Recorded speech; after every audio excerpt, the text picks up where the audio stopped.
In the autumn of 1848, when construction workers began demolishing the abandoned St. Mary's Academy for young ladies in Salem, Massachusetts, they made a discovery that would haunt the town for generations.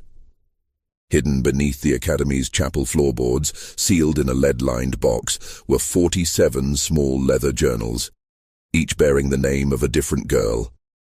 The pages contained detailed accounts of unspeakable horrors, but what terrified investigators most were the meticulously kept client records, listing names that read like a who's who of New England's political elite. The Commonwealth of Massachusetts immediately sealed the findings, claiming public safety concerns, and, to this day, those records remain classified in the state archives. What I'm about to tell you comes from testimonies that were never meant to see the light of day, documents that powerful families tried desperately to bury, and the dying confession of a woman who carried these secrets for 60 years. If you're someone who seeks the truth behind America's darkest secrets, someone who isn't afraid to peer into the shadows of our nation's past, then this story is for you. But I must warn you, what happened at St. Mary's Academy challenges everything we thought we knew about respectability, power, and innocence in 19th century New England. Before we descend into this abyss of human corruption, hit that subscribe button if you're brave enough to uncover the mysteries that others dare not tell, and let me know in the comments what state you're listening from, because this horror could have happened anywhere. Now let me take you back to a time when evil wore the mask of virtue. Salem, Massachusetts in 1811 was a city still haunted by its infamous past, yet determined to reinvent itself as a beacon of moral righteousness and educational progress. The witch trials of 1692 had left an indelible stain on the community's reputation, and by the early 19th century, Salem's leading families were desperately seeking ways to restore their town's standing in the eyes of New England society.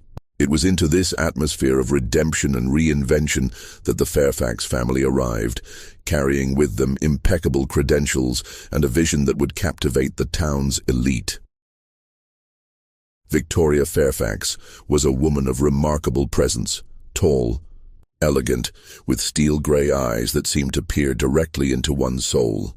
Born to a wealthy Virginia plantation family, she had received the finest education available to women of her station, studying literature and languages in Philadelphia before spending 2 years in London absorbing the latest educational philosophies.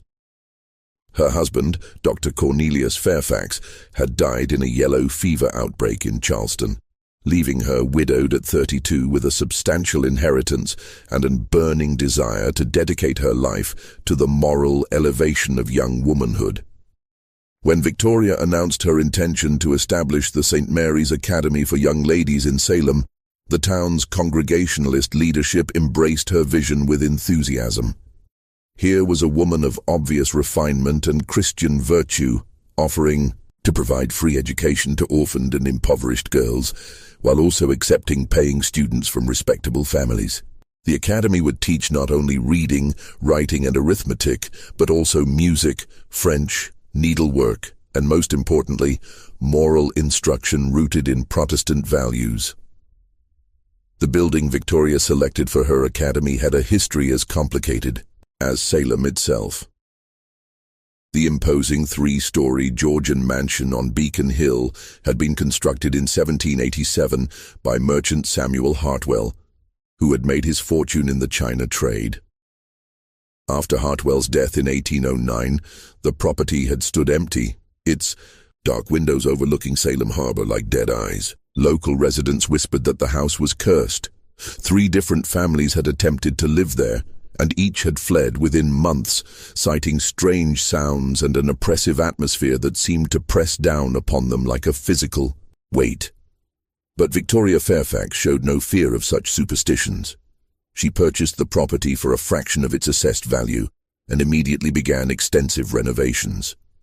Workmen added a chapel wing, complete with stained glass windows depicting scenes from the lives of female saints.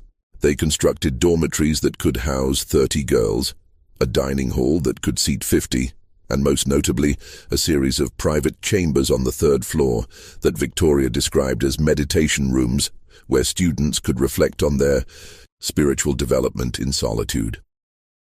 Joining Victoria in her noble endeavor were two family members who shared her passion for education and moral guidance. Evangeline Fairfax, Victoria's younger sister, was a delicate woman with prematurely grey hair and hands that trembled slightly when she spoke, a condition she attributed to a childhood fever.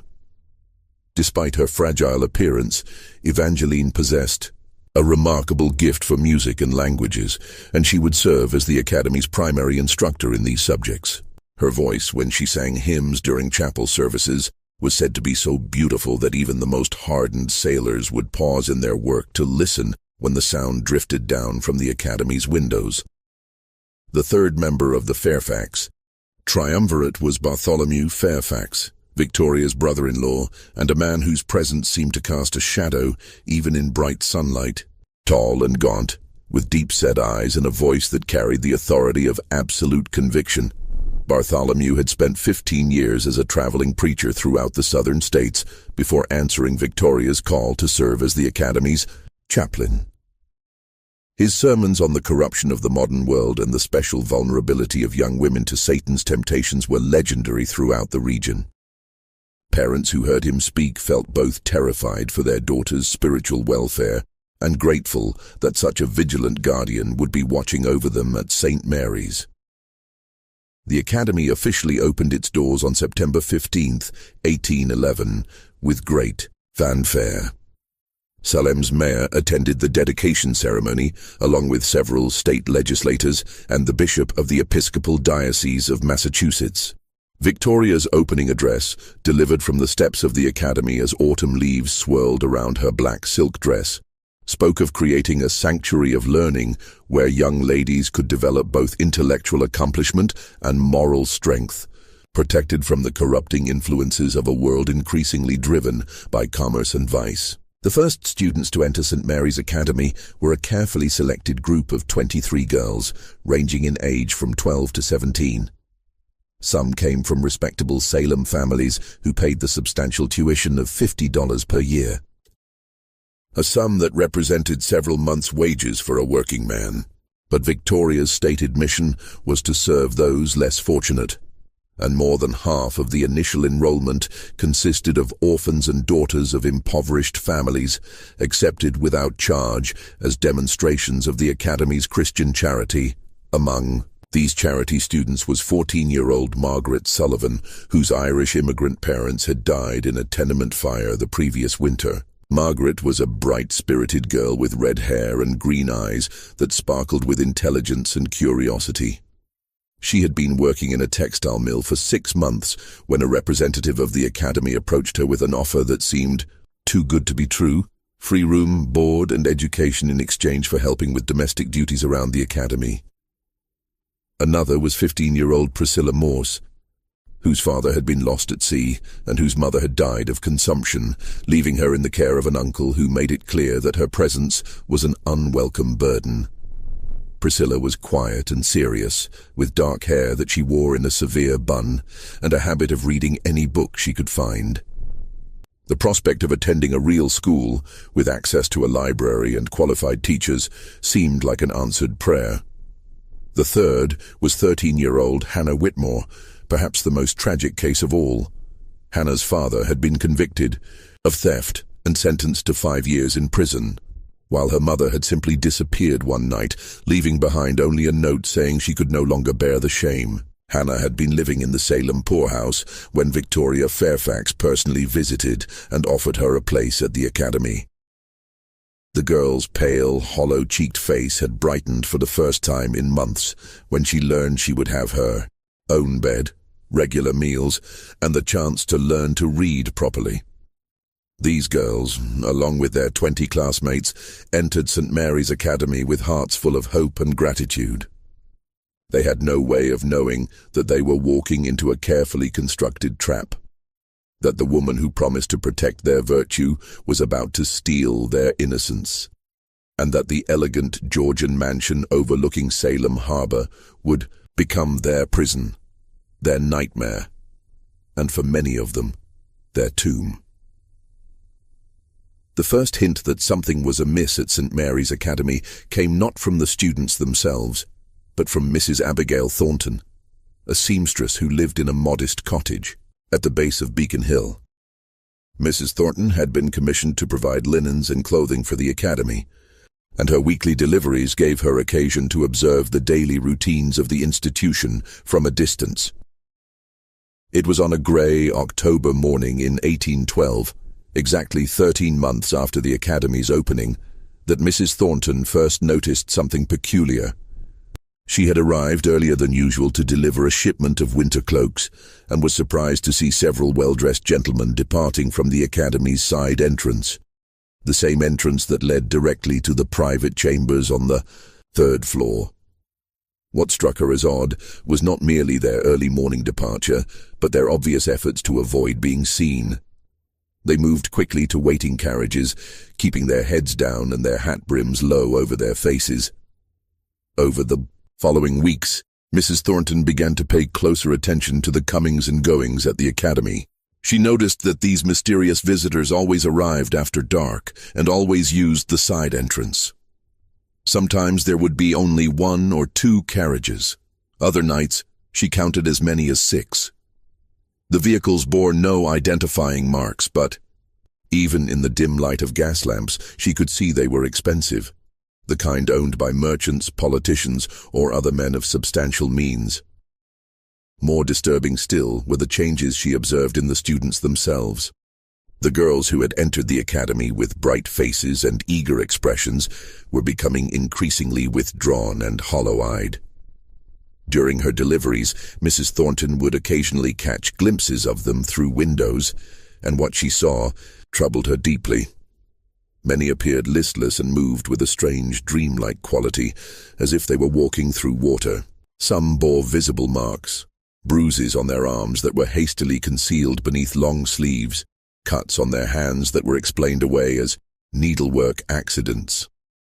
The transformation was most noticeable in Margaret Sullivan, the spirited Irish girl who had once chatted excitedly about her studies whenever Mrs. Thornton encountered her.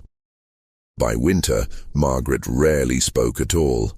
Her vibrant red hair had become dull and lifeless, hanging in limp strands around a face that had grown gaunt and pale. When she did meet Mrs. Thornton's eyes, there was something desperate in her gaze, as if she were trying to communicate a message she dared not speak aloud. It was on the night of December 13th, 1812, that Mrs. Thornton witnessed something that would haunt her for the rest of her life. Unable to sleep due to a persistent cough, she had risen from her bed around midnight to brew some chamomile tea. As she stood by her kitchen window, waiting for the water to boil, she noticed unusual activity at the academy. Light flickered in the 3rd floor windows, not the steady glow of candles or oil lamps, but an erratic dancing illumination that suggested torches or perhaps a small fire. At first she assumed someone was simply reading late or tending to a sick student, but then she heard sounds that made her blood run cold. Muffled screaming that seemed to come from the academy's chapel. The sounds were intermittent, lasting only a few seconds at a time, but they were unmistakably human and unmistakably expressions of agony or terror. Mrs. Thornton pressed her face against the cold window glass, straining to see more clearly. The chapel windows glowed with that same strange flickering light, and she could make out shadowy figures moving inside.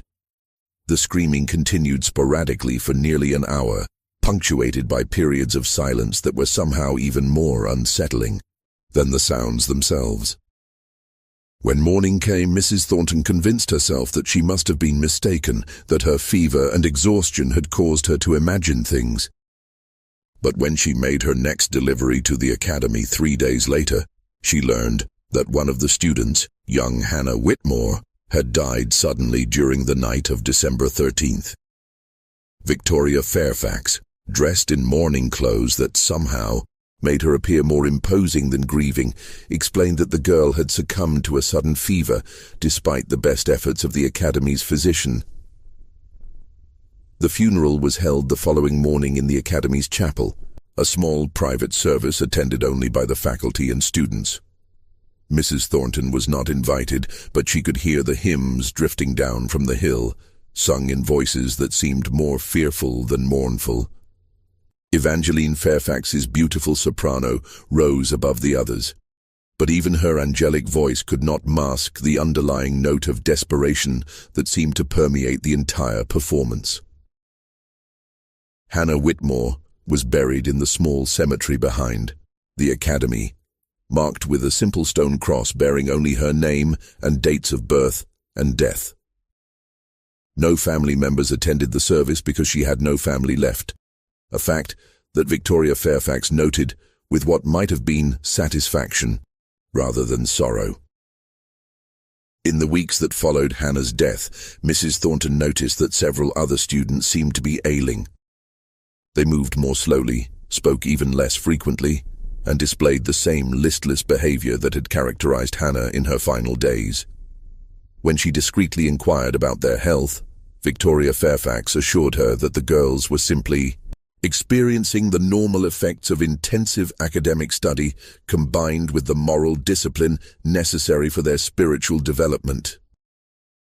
Young ladies of their unfortunate backgrounds, Victoria explained in her crisp, cultured voice, often require significant adjustment before they can fully embrace the refined way of life we provide here. Some find the transition more challenging than others, but Mrs. Thornton's suspicions were not so easily dismissed. She began to take careful note of which students appeared to be struggling, and she noticed a disturbing pattern.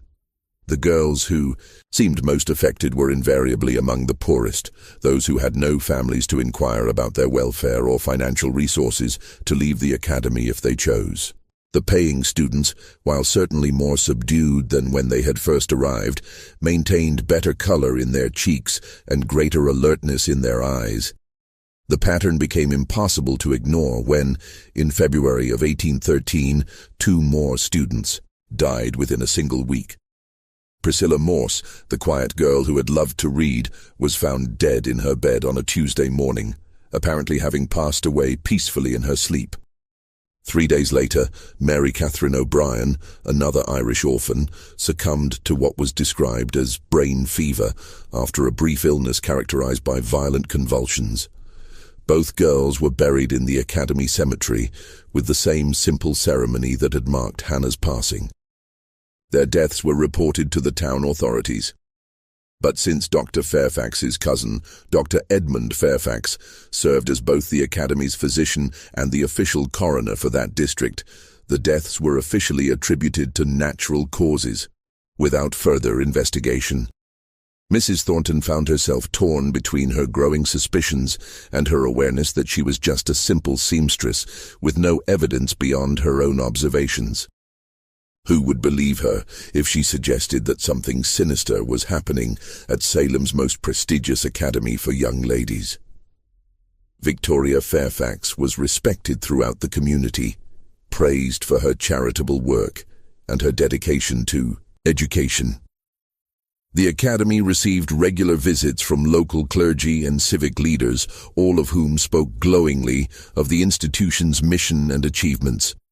Yet she could not shake the image of those flickering lights in the chapel windows or the memory of those muffled screams echoing through the December night. Something terrible was happening on Beacon Hill, something that the respectable facade of St. Mary's Academy was designed to conceal. But it would be years before the truth began to emerge, and when it did, the reality would prove to be far more horrific than even Mrs. Thornton's darkest suspicions had imagined. By the spring of 1813, a strange quietude had settled over St. Mary's Academy for young ladies, as if the very walls had absorbed the sorrow and secrets within them, and now emanated an oppressive silence that seemed to muffle even ordinary sounds. The death of 3 students within 4 months had cast a pall over the institution. Yet life continued with a routine that suggested these losses were merely unfortunate interruptions in the Academy's noble mission rather than symptoms of something far more sinister. Victoria Fairfax adapted to these tragedies with what observers noted as remarkable composure. Rather than allowing grief to overwhelm her, she seemed to draw strength from adversity, speaking frequently about the spiritual trials that God sent to test the faithful and the importance of viewing earthly suffering as preparation for heavenly reward. Her sermons to the remaining students took on an increasingly intense quality, dwelling on themes of sacrifice, submission, and the necessity of absolute obedience to those whom God had placed in authority over them. "Young ladies," she would intone from the chapel pulpit, her steel-grey eyes sweeping across the assembled students like a blade cutting through silk, "you must understand that your previous lives, lives of poverty, abandonment, and moral confusion, have left marks upon your souls that can only be cleansed through the most rigorous spiritual discipline. The path to redemption is not easy, and some among you may not possess the strength necessary to complete the journey. But for those who do, the rewards will be beyond earthly comprehension." The surviving students had learned to listen to these addresses with carefully composed expressions that revealed nothing of their inner thoughts. They had learned, through means both subtle and overt, that displays of emotion or independent thinking were not welcomed at St. Mary's Academy. Those who asked too many questions or showed too much curiosity about the Academy's operations found themselves assigned to increasingly unpleasant duties, scrubbing floors with lye soap that burned their hands, working in the Academy's garden during the hottest part of summer days, or spending long hours alone in the meditation rooms on the third floor, contemplating their sins and shortcomings. Margaret Sullivan, now 15 and barely recognizable as the spirited girl who had entered the Academy 18 months earlier, had become a master of this emotional concealment. She moved through her daily routines like a ghost, haunting familiar halls, speaking only when spoken to and keeping her thoughts locked away behind eyes that had learned to reveal nothing. But beneath this carefully constructed exterior, Margaret's mind remained sharp and observant. She had begun to notice patterns in the Academy's routines that troubled her deeply. She had observed, for instance, that certain students were periodically selected for what Evangeline Fairfax called special instruction in the third-floor chambers. These sessions always took place in the evening, after regular classes had ended and the Academy had settled into its nightly quiet.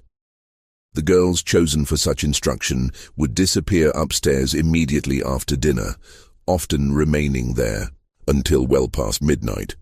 When they returned to the dormitory, they moved with the same dreamlike quality that had characterized Hannah, Priscilla, and Mary Catherine in their final weeks.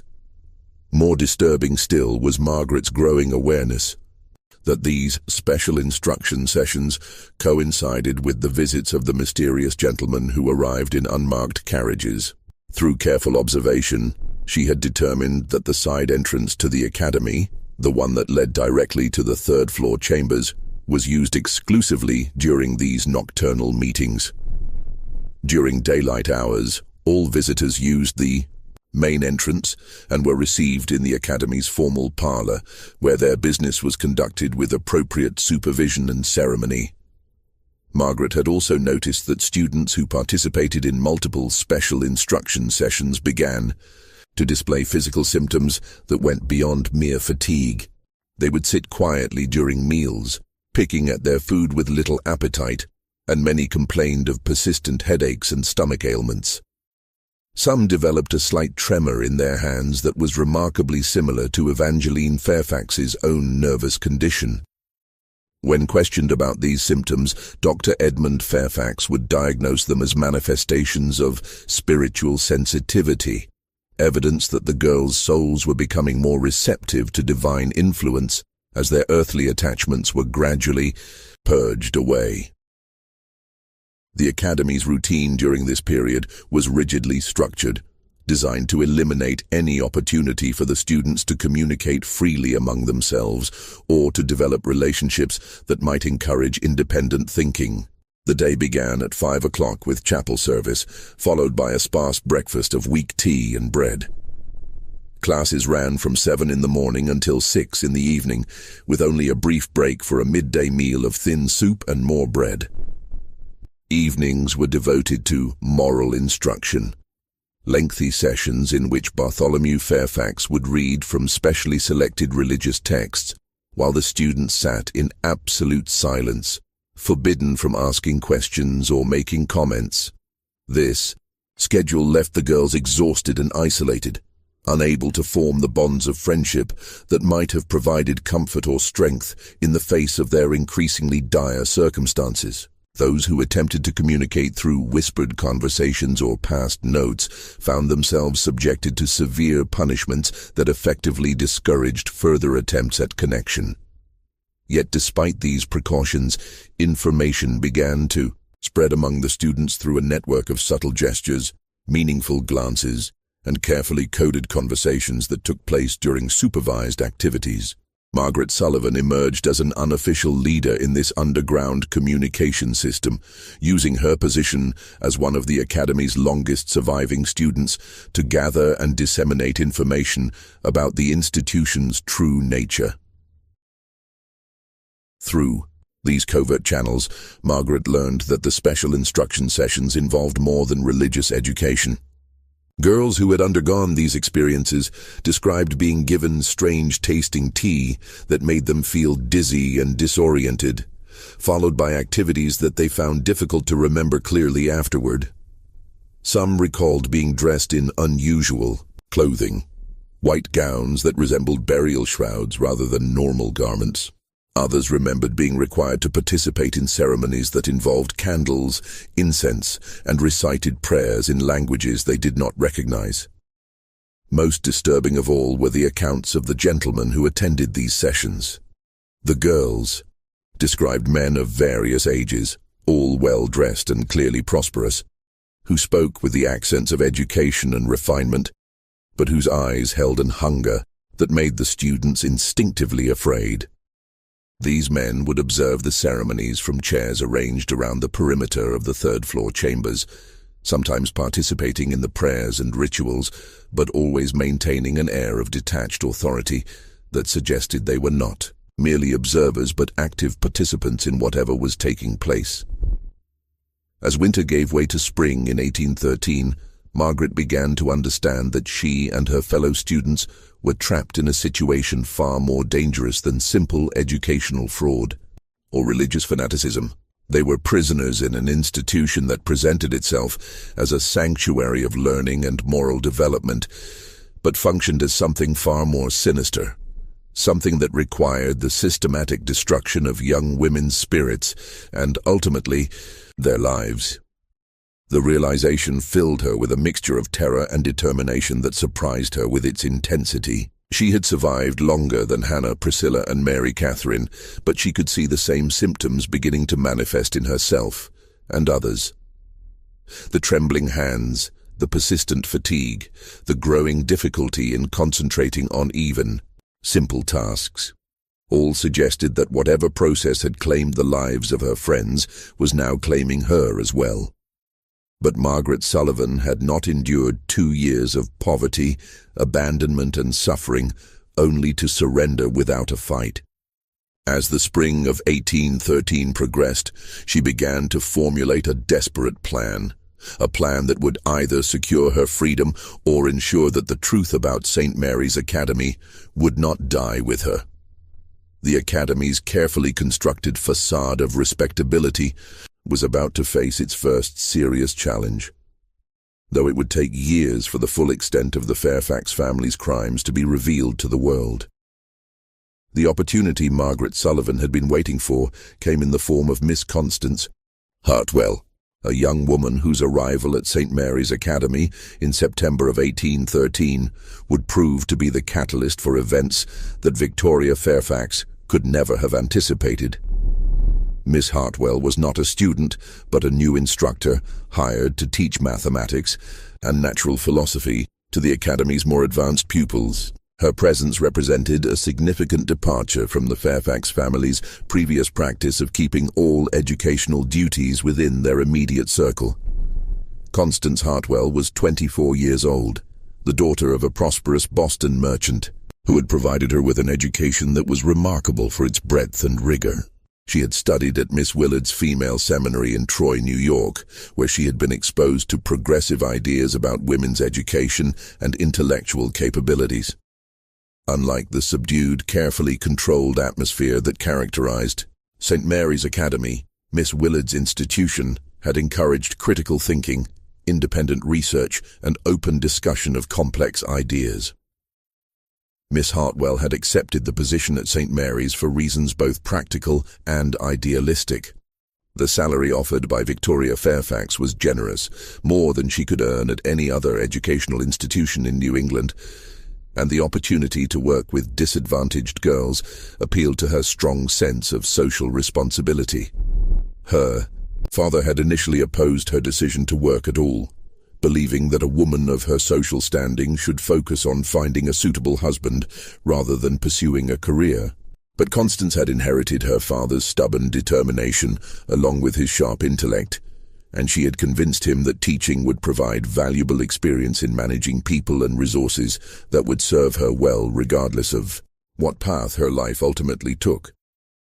From her first day at the academy, Constance noticed inconsistencies that troubled her analytical mind. The students she had been assigned to teach were clearly intelligent, but they displayed a curious passivity that seemed at odds with their obvious capabilities. When she asked questions designed to stimulate discussion and critical thinking, she was met with blank stares and mechanical recitations of facts that suggested rote memorization rather than genuine understanding. More puzzling still was the students' apparent fear of expressing opinions or asking questions of their own. In her previous teaching experience, Constance had found that young women, when given permission to think freely, were naturally curious and eager to explore new ideas. But the girls at St. Mary's Academy seemed to have had all intellectual curiosity systematically suppressed, as if independent thought itself had been identified as a dangerous tendency that needed to be eliminated. During her first weeks at the academy, Constance attributed these observations to the rigorous religious discipline that clearly dominated the institution's culture. She had been raised in a devoutly Congregationalist household and understood the value of moral instruction and spiritual development. But as the autumn progressed, she began to suspect that something beyond ordinary religious education was responsible for the students' unusual behavior. The first concrete evidence of this came during a mathematics lesson in October, when she noticed that one of her brightest students, a 16-year-old girl named Sarah Pemberton, was having difficulty concentrating on relatively simple arithmetic problems. Sarah's hands trembled as she worked, and she frequently lost track of her calculations midway through solving them. When Constance gently inquired about her difficulties, Sarah's response was both revealing and disturbing. "I'm sorry, Miss Hartwell," Sarah whispered, glancing nervously toward the classroom door as if afraid of being overheard. "Sometimes my mind feels cloudy, like there's a fog inside my head that makes it hard to think clearly. Dr. Fairfax says it's because my spirit is being purified, but I remember being able to think more clearly before I came here." This conversation planted the first seeds of serious concern in Constance's mind. She began to pay closer attention to the physical condition of her students, and what she observed alarmed her. Many displayed symptoms that reminded her of patients she had seen during a cholera outbreak in Boston the previous year. Not the specific symptoms of that disease, but the same general appearance of systemic poisoning. They were pale, listless, and frequently complained of headaches and stomach ailments. Several had developed the same tremor that affected Evangeline Fairfax, and most showed signs of significant weight loss, despite the Academy's claims that they were receiving adequate nutrition. Constance's growing suspicions were confirmed when she discovered that her access to certain areas of the academy was strictly limited. She had been assigned quarters on the second floor, but the third floor was declared off-limits to all faculty except members of the Fairfax family. When she innocently inquired about using one of the third-floor rooms for private tutoring sessions, Victoria Fairfax's reaction was swift and decisive. "Miss Hartwell," Victoria said, her steel-grey eyes fixing Constance with an intensity that was both compelling and unsettling.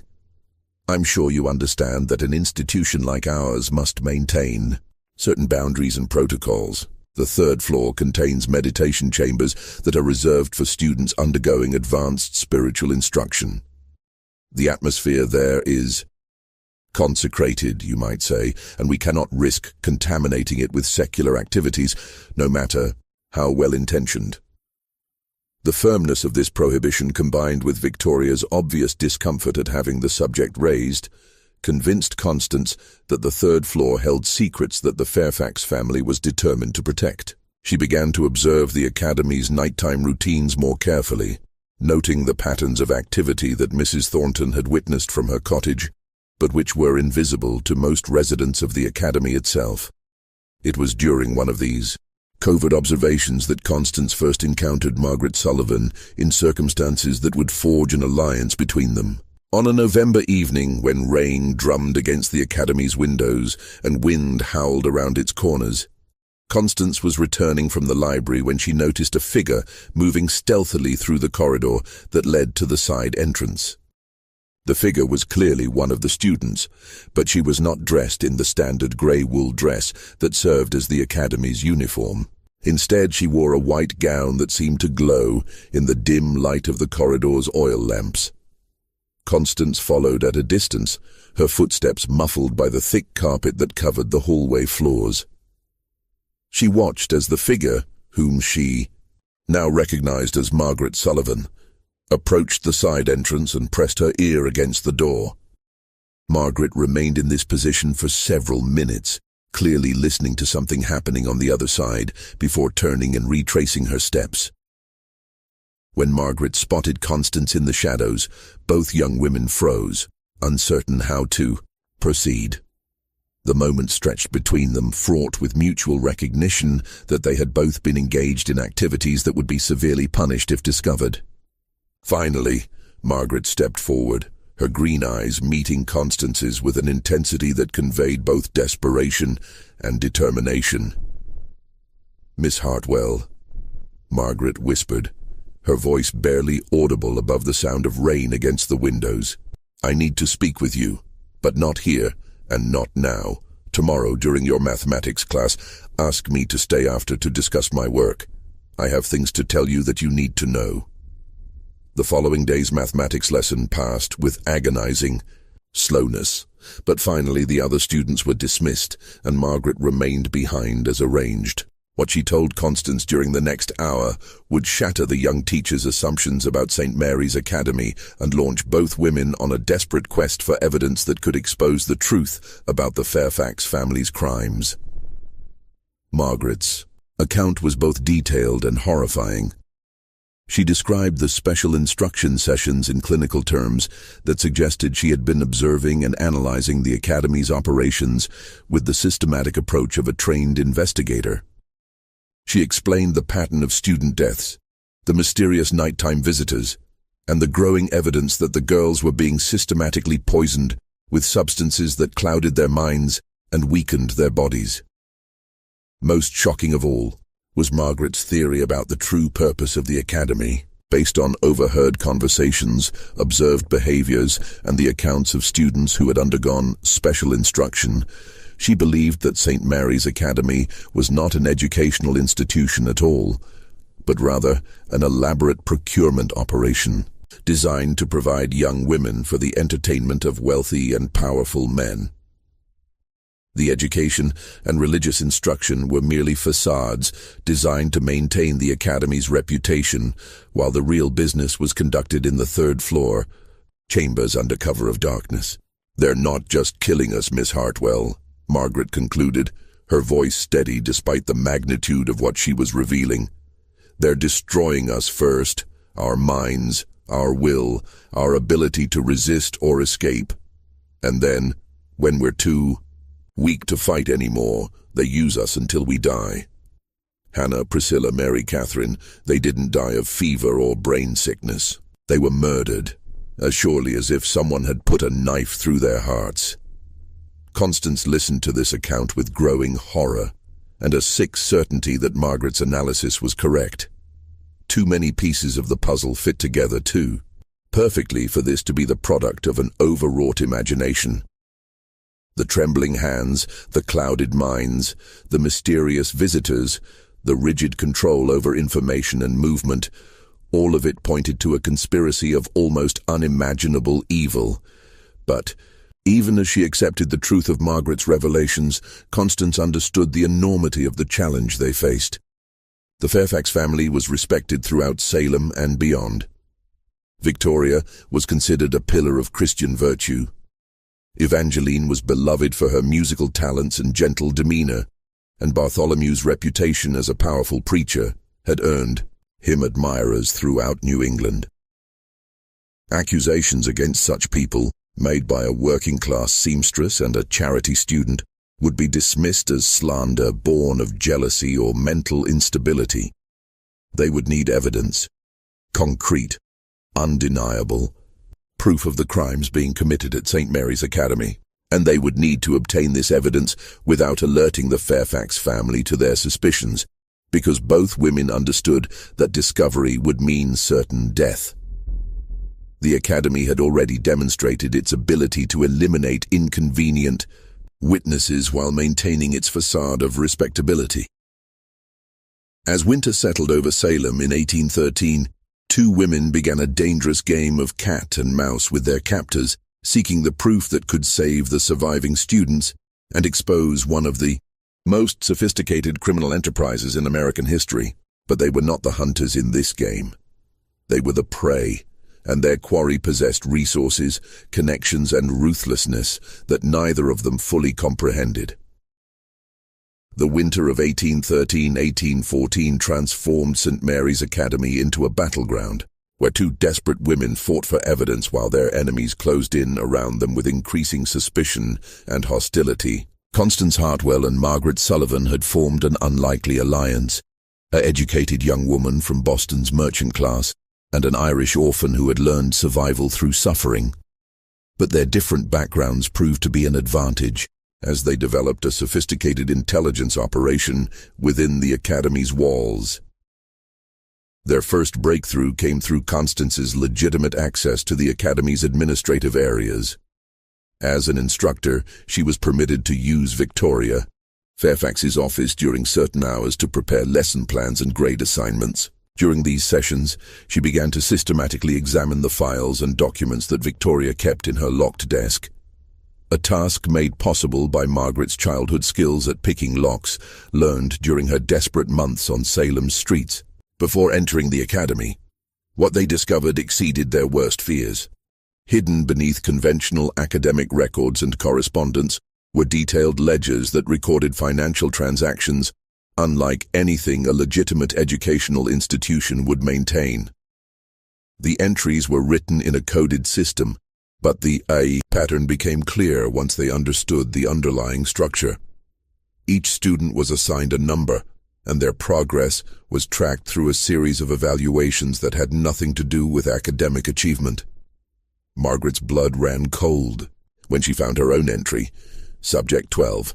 MS, red-green, 15 years, conditioning progressing slowly. Resistance above average. Recommend increased dosage and extended isolation periods. Client interest, moderate but consistent. Estimated transition to final phase, 3 to 4 months. The clinical detachment of these notes was perhaps more horrifying than outright cruelty would have been.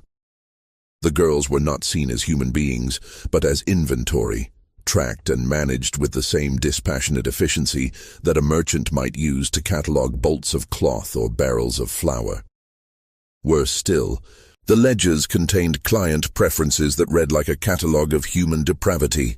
Certain men preferred younger girls, others specified physical characteristics, and some had requested particular temperaments: shy, defiant, or what was euphemistically described as broken. But the most damning evidence came in the form of correspondence between Victoria Fairfax and her clients. These letters, written in Victoria's elegant handwriting, discussed arrangements with a frankness that left no doubt about the Academy's true purpose. One letter, dated November 15, 1813, addressed to someone identified only as the Honourable J.A., contained details that made both women feel physically ill. "My dear friend, I am pleased to inform you that the young lady you inquired about has made significant progress in her preparation. The temperament issues you mentioned have been largely resolved through our specialized instruction methods, and I believe she will meet your exacting standards within the fortnight. As always, our mutual discretion ensures that your association with our institution remains entirely confidential. Your usual contribution of $200 will be most gratefully received." The systematic nature of the operation became clear as they uncovered more documents. The Academy served as a procurement and conditioning center for a network of wealthy clients throughout New England and beyond. The girls were not simply exploited. They were systematically broken down through a combination of drugs, psychological manipulation, and physical abuse until they became compliant victims who could be rented to clients or sold outright to those willing to pay premium prices. The death of students like Hannah, Priscilla, and Mary Catherine was not accidental, but part of the business model. Girls who proved too resistant to conditioning, who became too ill to be profitable, or who posed security risks, were eliminated with carefully administered overdoses of laudanum and other substances.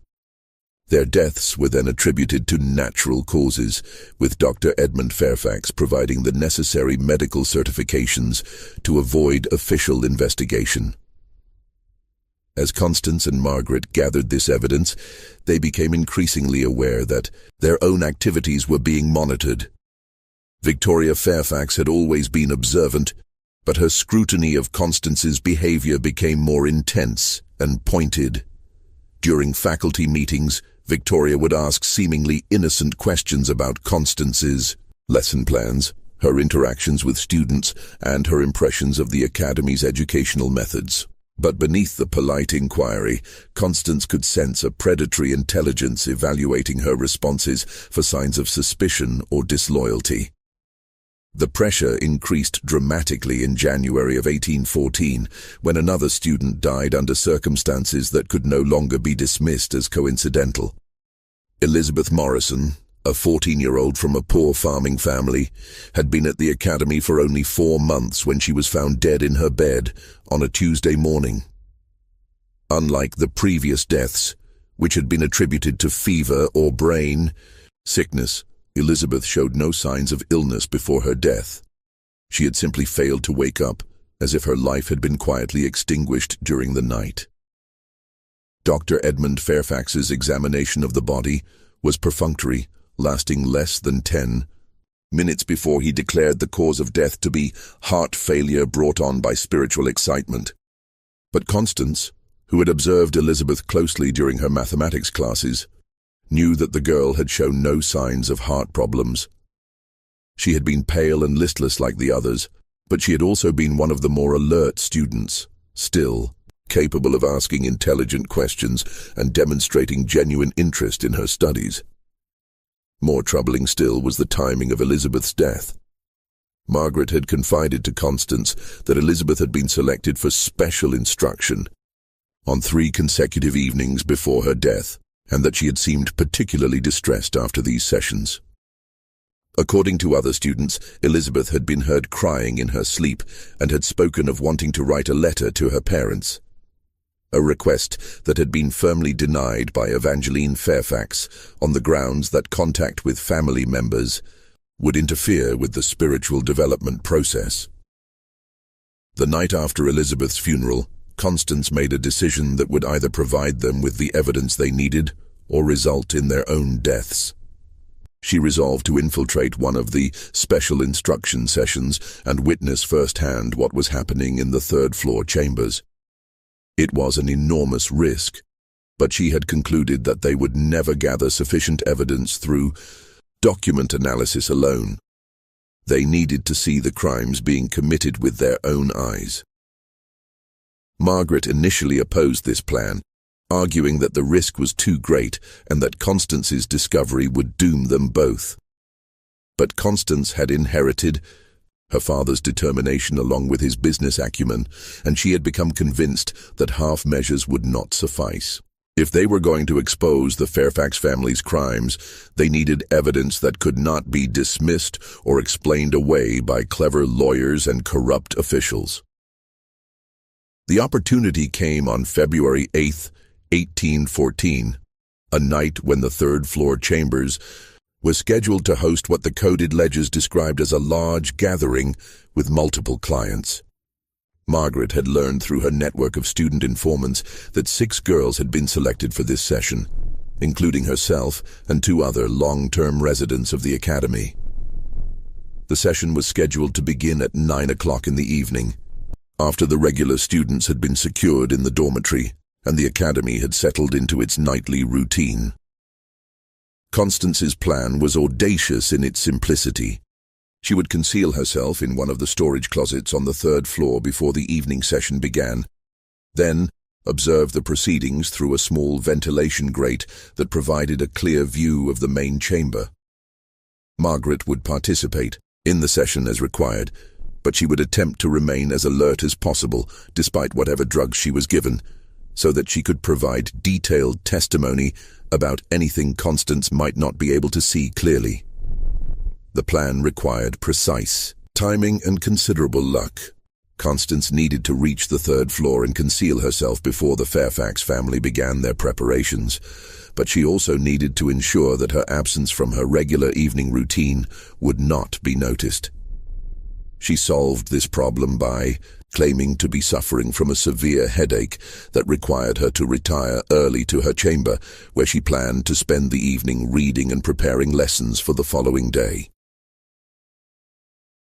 At 8:30, while the academy settled into its evening quiet, Constance slipped out of her room and made her way to the servants' staircase that provided access to the 3rd floor. The stairs creaked ominously under her weight, each sound seeming to echo through the building like a gunshot. She paused at every step, listening for signs that she had been detected, before continuing her careful ascent. The 3rd floor was dimly lit by oil lamps, placed at intervals along the corridor. The atmosphere was heavy with the scent of incense and something else. A sweet, cloying odor that reminded Constance of the laudanum she had once been given during a dental procedure. The walls were lined with religious paintings depicting scenes of martyrdom and suffering, their dark colors and graphic imagery creating an atmosphere of oppression and doom. Constance located the storage closet she had identified during her reconnaissance and carefully opened its door. Inside, she found cleaning supplies, extra linens, and most importantly, a wooden crate that she could use as a platform to reach the ventilation grate near the ceiling. She positioned herself carefully, ensuring that she could see into the main chamber while remaining hidden in the shadows. At exactly 9 o'clock, she heard footsteps in the corridor and the sound of multiple voices speaking in low, urgent tones. Through the grate, she watched as Evangeline Fairfax entered the chamber, carrying a silver tray laden with delicate china cups. Behind her came Bartholomew Fairfax, dressed in ceremonial robes that transformed his already imposing figure into something that seemed to have stepped out of a medieval nightmare. But it was Victoria Fairfax who commanded the room when she entered, her presence filling the space with an authority that was both magnetic and terrifying. She had exchanged her usual black dress for an elaborate gown of deep purple silk, adorned with symbols that Constance did not recognize, but which seemed to pulse with malevolent significance in the flickering lamplight.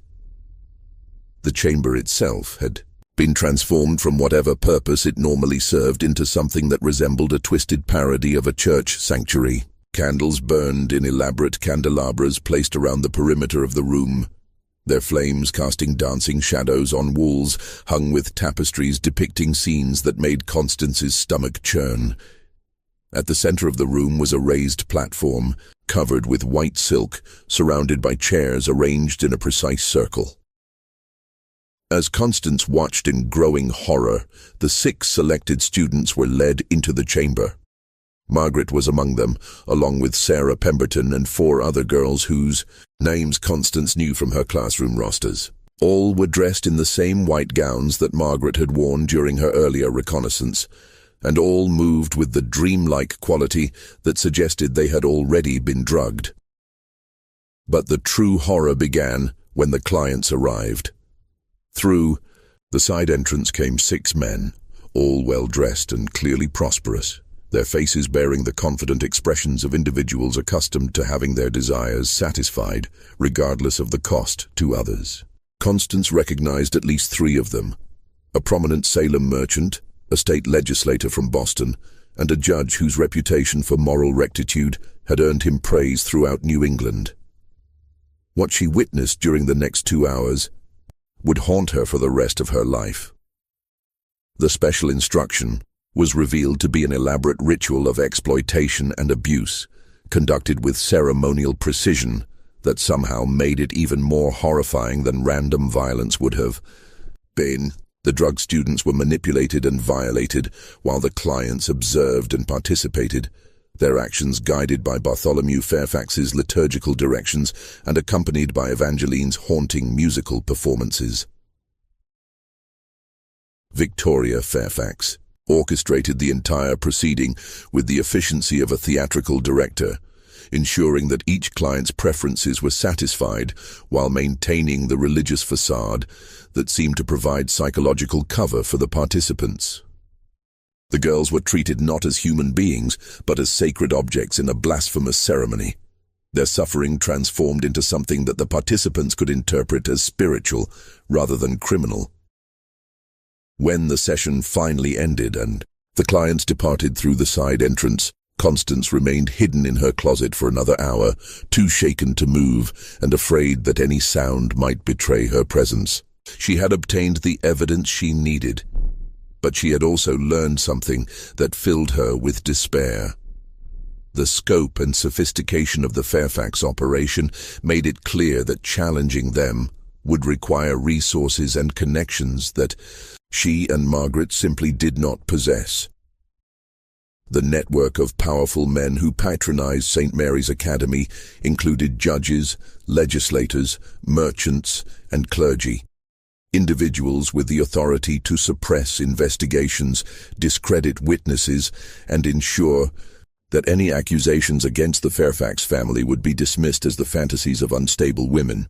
Even if Constance and Margaret managed to escape the academy and reach the authorities, they would be pitting their word against some of the most respected men in New England.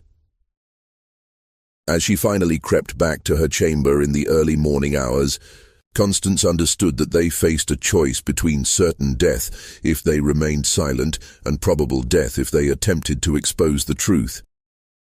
But they also carried with them the knowledge that dozens of other girls would suffer and die if the academy continued its operations unchallenged. The game of cat and mouse had entered its final phase, and the stakes could not be higher. In the days that followed, both women would need to summon reserves of courage and cunning they did not know they possessed, because their enemies had begun to suspect that their secrets were no longer safe. The end began on February 14th, 1814, a date that would forever be seared into Constance Hartwell's memory, not as St. Valentine's Day, but as the morning when Victoria Fairfax's mask finally slipped completely away. Constance awoke to find a note slipped under her door, written in Victoria's elegant script. "Miss Hartwell, please join me in my office immediately after morning chapel. We have urgent matters to discuss regarding your future at this institution. 1BI. Tone was superficially polite, but Constance recognized the underlying threat. Something had alerted Victoria to her nocturnal activities, and this meeting would likely determine whether she lived to see another sunset. As she dressed with hands that trembled despite her efforts to remain calm, Constance wondered if Margaret had also received a similar summons, or if her young accomplice had already been silenced during the night. Chapel service that morning was a study in barely controlled tension. Victoria conducted the proceedings with her usual commanding presence, but Constance noticed subtle signs of agitation, a slight tremor in her voice when she read from scripture, a tendency to grip the pulpit with unusual force, and most tellingly, the way her steel-grey eyes kept returning to scan the assembled students as if conducting an inventory. Margaret was present among the other girls, but she appeared more heavily drugged than usual. Her green eyes, normally sharp with intelligence even when clouded by laudanum, seemed almost vacant, and she swayed slightly as she stood during the hymns. When their gazes met briefly across the chapel, Margaret's expression conveyed a message that chilled Constance to the bone. She knew they had been discovered, and she was resigned to whatever fate awaited them. After chapel, Constance made her way to Victoria's office, with steps that felt like a condemned prisoner's walk to the gallows. She found Victoria seated behind her mahogany desk, no longer bothering to maintain the facade of benevolent educator. The woman who looked up at Constance's entrance was a predator who had finally cornered her prey and was savoring the moment before the kill. "Please, sit down, Miss Hartwell," Victoria said, her voice carrying the silky menace of a blade wrapped in velvet. "We have a great deal to discuss." Constance took the indicated chair, fighting to keep her expression neutral. Despite the terror that threatened to overwhelm her, she had prepared for this moment, rehearsing explanations and denials, but faced with Victoria's knowing gaze, she understood that deception was futile. "I trust you found your recent evening explorations educational," Victoria continued, opening a leather-bound folder that Constance recognized with a sinking heart. It contained detailed sketches of the third-floor layout, copies of coded ledger entries, and most damning of all, several pages covered with Constance's own handwriting, notes she had made while analyzing the evidence she and Margaret had gathered.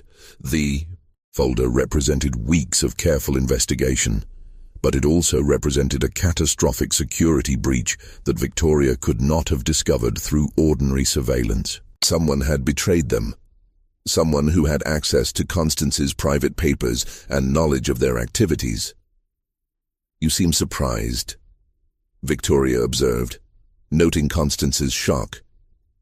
"Did you really believe that your amateur espionage could escape notice in an institution where information is our most valuable commodity?"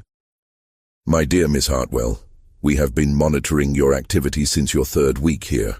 Every document you examined, every conversation you held with students, every midnight excursion, all of it has been carefully observed and recorded." The revelation hit Constance like a physical blow. If Victoria had known about their investigation from the beginning, then everything they had discovered had been permitted, even orchestrated. The evidence they thought they had stolen had been deliberately left for them to find. The question was why. Victoria seemed to read her thoughts. "You're wondering why we allowed you to continue your little investigation when we could have eliminated you at any time. The answer is quite simple. You were useful to us.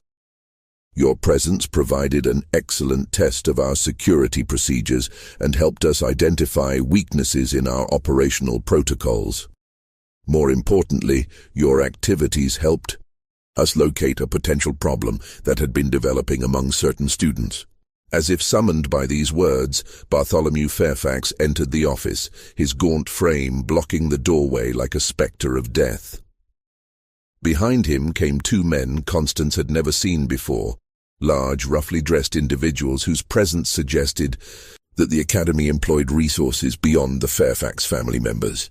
"Miss Sullivan has been most cooperative in explaining the extent of your conspiracy," Bartholomew announced, his voice carrying the satisfaction of a predator who had successfully run his quarry to ground. "She provided us with detailed information about your methods, your discoveries, and most importantly, your plans for exposing our operations to the authorities." The betrayal cut deeper than Constance had thought possible. Margaret, the brave girl who had risked everything to gather evidence against their captors, had apparently broken under pressure and revealed their secrets. But even as this realization threatened to crush her spirit. Constance noticed something in Bartholomew's eyes that suggested the situation might be more complex than it appeared. Victoria rose from her desk and moved to stand directly in front of Constance, her imposing presence filling the young woman's field of vision. "The question now, Miss Hartwell, is what to do with you. Your father is a prominent merchant with connections throughout Boston's business community. Your disappearance would be noticed and investigated in ways that would be inconvenient for our operations. However, your continued existence poses risks that we cannot tolerate. There is, however, a third option," Victoria continued, her voice taking on a seductive quality that was somehow more terrifying than outright threats. "You could join us willingly. Your education and social connections would make you a valuable addition to our organization. We have operations in other cities that require sophisticated management, and your talents would be well compensated in positions of real authority." The offer was presented as a genuine choice, but Constance understood the underlying reality. Acceptance would mean becoming complicit in the systematic destruction of young lives. Refusal would mean death, probably disguised as an accident or sudden illness that would generate sympathy rather than suspicion. There was no third alternative, at least none that Victoria was willing to acknowledge. As Constance struggled to formulate a response that might buy her more time, commotion erupted in the corridor outside Victoria's office. Shouts echoed through the building, followed by the sound of heavy footsteps and doors being thrown open. Victoria's expression shifted from predatory satisfaction to confusion, and then to something approaching fear. The office door burst open to admit a group of men wearing the blue uniforms of the Massachusetts State Constabulary, led by a tall, stern-faced officer whose presence immediately transformed the dynamics in the room. Behind the constables came a figure that made Constance's heart leap with impossible hope. Margaret Sullivan, her green eyes blazing with fierce determination, and very much alive. "Victoria Fairfax," the lead constable announced, "you are under arrest for conspiracy, kidnapping, and murder. Bartholomew Fairfax and Evangeline Fairfax, you are also under arrest on the same charges. Gentlemen," he addressed the two rough men, "you will remain here for questioning." Victoria's composure cracked completely for the first time since Constance had known her. "This is preposterous," she declared, her voice rising to a near shriek. "These officers have no authority here. This is a private educational institution operating under proper charter from the Commonwealth." But the constable was unmoved by her protests. "Ma'am, we have sworn testimony from multiple witnesses, documentary evidence of criminal conspiracy, and eyewitness accounts of crimes committed on these premises. You will come with us now, peacefully, or we will use whatever force is necessary to compel your compliance." As the constables moved to place the Fairfax family members in custody, Margaret approached Constance with an expression that mixed triumph with exhaustion. "I'm sorry I couldn't tell you," she whispered urgently. "When they confronted me 2 days ago, I realized it was our only chance. They thought I was broken, that I would betray everything to save myself. Instead, I told them exactly what they wanted to hear, while I found a way to get word to the authorities." The plan that Margaret had executed was breathtaking in its audacity and desperation. When confronted by Bartholomew about her activities, she had indeed confessed everything, but she had also convinced him that her cooperation was motivated by fear, and that she would do anything to avoid punishment. Using this facade of compliance, she had gained access to parts of the academy normally forbidden to students, including the side entrance that connected to the outside world. During the early morning hours, while her captors believed her to be securely drugged and confined, Margaret had slipped out of the academy and made her way to the Salem Constabulary Station. Her account of the crimes being committed at St. Mary's Academy had initially been met with skepticism, but her detailed knowledge of names, dates, and financial transactions had convinced the authorities to launch an immediate investigation. More, Importantly, Margaret had been able to provide the constables with a list of prominent clients who were scheduled to visit the academy that very evening. A list that included several judges and legislators whose corruption could not be hidden. If they were arrested in the act of exploiting drugged children, the prospect of exposing such a scandal had galvanized the authorities into action, overcoming their usual reluctance to challenge respected institutions and prominent citizens. As the Fairfax family was led away in chains, their carefully constructed empire of exploitation began to crumble with shocking rapidity. Within hours, constables had arrested Dr. Edmund Fairfax at his private practice, while other officers moved to secure the academy's records and interview the surviving students. The network of powerful men who had patronized the academy found themselves facing exposure and disgrace as their names appeared in the seized documents and testimony from witnesses who could no longer be silenced.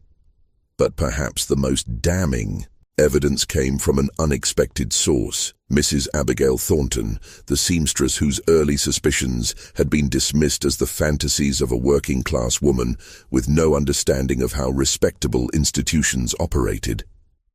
When investigators interviewed her, they discovered that she had been keeping detailed records of her observations for more than 2 years, documenting the mysterious nighttime visitors, the strange lights in the chapel windows, and the gradual deterioration of the students she had observed during her deliveries. Her testimony provided crucial corroboration for the accounts given by Margaret and Constance, transforming their accusations from the word of biased witnesses to part of a comprehensive pattern of evidence that could not be dismissed or explained away. The woman who had been ignored because of her social status became the key witness, whose observations anchored the prosecution's case. The trial of the Fairfax family would become one of the most sensational legal proceedings in Massachusetts history, exposing corruption that reached to the highest levels of New England society and revealing the vulnerability of the poor and powerless to exploitation by those who presented themselves as pillars of moral virtue. But the full scope of their crimes would not be understood until investigators had time to analyze the complete documentary record and interview all of the survivors who were willing to speak.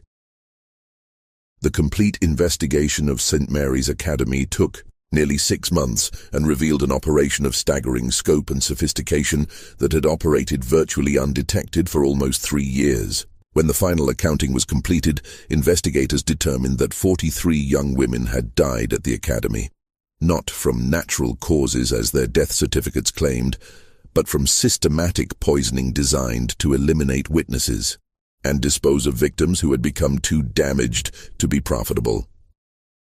The trial began in September of 1814 and lasted for 7 weeks, generating newspaper coverage throughout the United States and even in European publications that characterized it as evidence of the moral corruption that inevitably arose in democratic societies. Victoria Fairfax, maintaining her composure even in the face of overwhelming evidence, attempted to portray herself as a victim of circumstances who had been manipulated by male relatives and clients.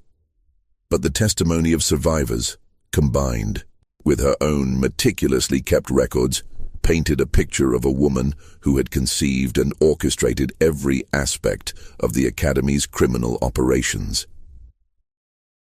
Bartholomew Fairfax adopted a different strategy, claiming that he had been conducting legitimate religious ceremonies that had been misinterpreted by witnesses who lacked proper theological education. His defense collapsed when investigators discovered that the religious rituals he described matched no known Christian doctrine and appeared to have been invented specifically to provide psychological cover for systematic sexual exploitation. Evangeline Fairfax proved to be the most tragic figure in the conspiracy. Medical examination revealed that she had been drugged consistently for more than a decade, rendering her mentally incompetent and transforming her into an unwitting accomplice in her family's crimes. Her musical performances during the exploitation sessions had been the product of careful conditioning rather than willing participation, and she retained almost no memory of the events she had helped facilitate. The network of prominent clients, who had patronized the academy faced varying fates depending on their social connections and political influence. Several judges and legislators were quietly forced to resign their positions and leave Massachusetts, while others managed to avoid prosecution through strategic bribes and destroyed evidence. But the scandal destroyed the careers of at least a dozen men who had believed their wealth and status would protect them from consequences. Dr. Edmund Fairfax received a sentence of 20 years in prison for his role in falsifying death certificates and providing medical support for the Academy's operations. His conviction effectively ended the medical careers of several other physicians who had been involved in similar schemes throughout New England, sending a clear message that professional credentials would not shield criminals from prosecution. Victoria and Bartholomew Fairfax were sentenced to death by hanging, making Victoria the first woman executed in Massachusetts for crimes other than witchcraft. The sentences were carried out on November 15, 1814, before a crowd of more than 2,000 spectators who had traveled from throughout New England to witness the end of what newspapers had dubbed the most depraved criminal conspiracy in American history. Margaret Sullivan's courage in exposing the Academy's crimes made her a celebrity throughout the United States, with newspapers portraying her as a symbol of virtue triumphing over corruption. She used her newfound fame to advocate for improved protection of orphaned and impoverished children, eventually establishing her own legitimate educational institution in Boston that provided free schooling for girls from disadvantaged backgrounds. Her academy operated successfully for more than 30 years and educated hundreds of young women who went on to become teachers, nurses, and activists in their own right. Constance Hartwell returned to Boston after the trial and married a fellow teacher who shared her commitment to educational reform. Together, they founded a progressive school that emphasized critical thinking and independent inquiry rather than rote memorization and blind obedience to authority. Constance spent the rest of her life working to ensure that educational institutions would be subject to regular oversight and inspection, preventing the kind of isolated abuse that had flourished at St. Mary's Academy. The Academy building itself was demolished in 1815, with the materials sold to help compensate the families of victims. The site remained vacant for more than 20 years before being developed into a public park dedicated to the memory of the girls who had died there. A simple monument, erected through donations from throughout New England, bears the names of all 43 victims along with an inscription that reads, "They were forgotten by the world, but not by history." The most lasting impact of the St. Mary's Academy scandal was the changes it prompted in how educational institutions were regulated and monitored.